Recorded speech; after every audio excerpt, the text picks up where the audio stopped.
हमने ये क्या किया? अपने बच्चों को उन काफिरों के पास छोड़कर हम कैसे आ गए?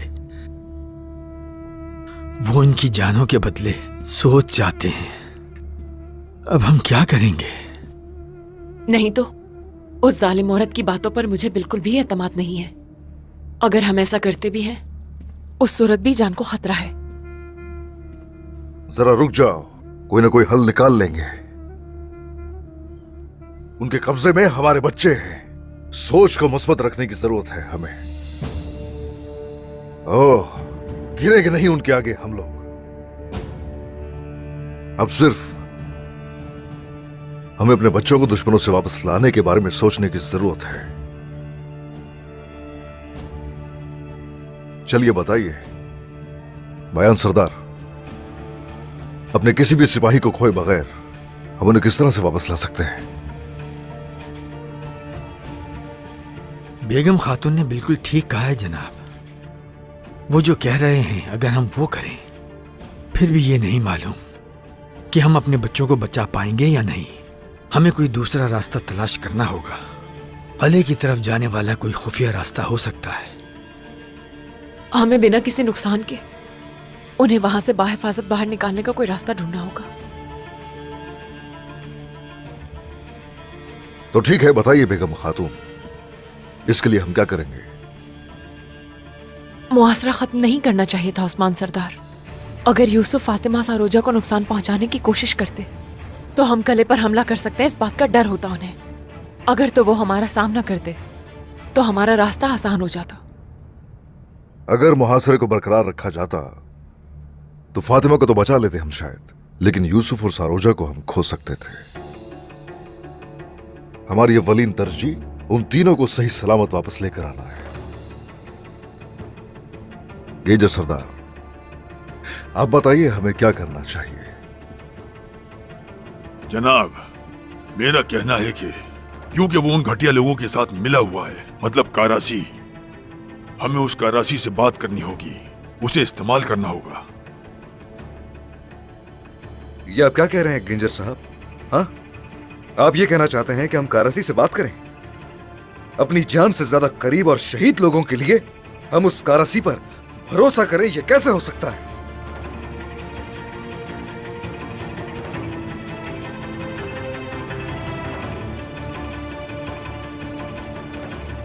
अब मशवरे चूंकि सुन लिए मैंने, इस नतीजे पर पहुंचा हूं कि हम लोग सोच शहर खाली कर देंगे, सिपाहियों और अपने लोगों को वहां से निकाल लाएंगे।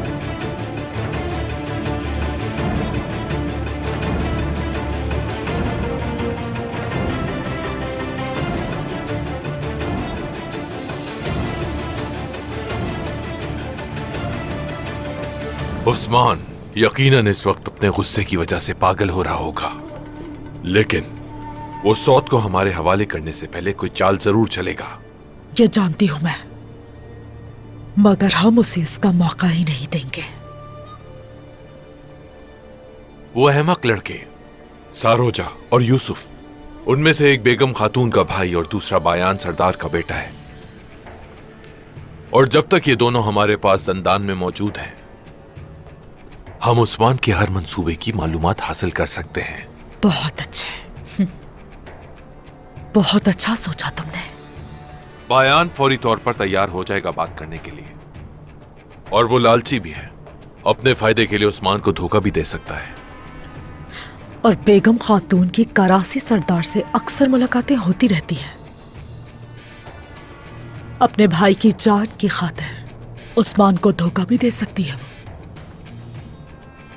उससे सौदा आसानी से किया जा सकता है। हम इन दोनों का इस्तेमाल करेंगे सोफिया, इन दोनों का। जब तक वो हमारे पास कैदी हैं, उस्मान के हर खुफिया मंसूबे की मालूमात हमें मिलती रहेगी। वो दोनों अभी उस्मान के साथ ही होंगे। अकहसार की कारगाह में मंसूबाबंदी कर रहे होंगे इस वक्त। फौरन उनके पास खबर पहुंचाओ। चलो मेरे साथ।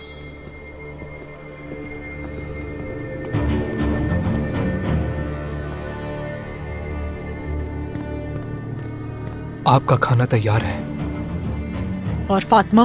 वो भी वही है। आपने हमें मुहासरा बढ़ाने के लिए कहा और हमने ऐसा ही किया, मगर उन्हें सोच देना ये बिल्कुल मुमकिन नहीं है जनाब। गेंजर साहब, रियासत का मरकज अगर काफिरों को दे देंगे तो हम अपने लोगों को किस तरह से काबू करेंगे जनाब? अगर लड़ते भी हैं तो मैं अपने बच्चों के लिए आगे बढ़कर अपनी जान भी दे दूंगा, मगर ये उसूल के खिलाफ होगा, तो ऐसा ना करें जनाब। रुक जाइए जरा, रुकिए। क्या हुआ गेंजर सरदार? मैंने सवाल किया कि कोई रास्ता बताइए, अगर हो तो। आपने बताया। हाँ, कुफार के हामी आप उस करासी की बात करने लगे। आप मेरे अपने सरदार के हुक्म की खिलाफ वर्जी कर रहे हैं जनाब। ठीक है गेंजर सरदार, बस कीजिए।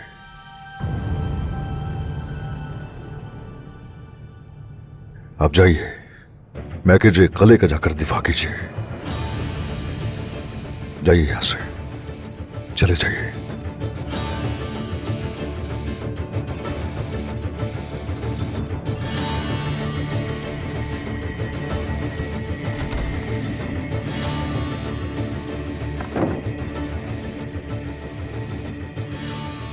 अब जो मैं कहूंगा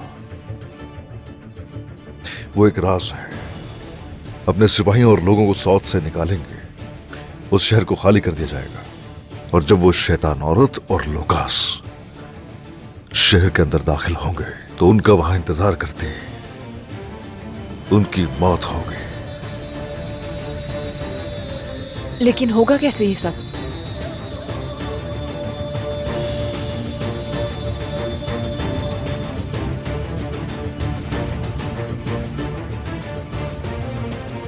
देखते जाओ, ये बहुत हैरान कुन होगा।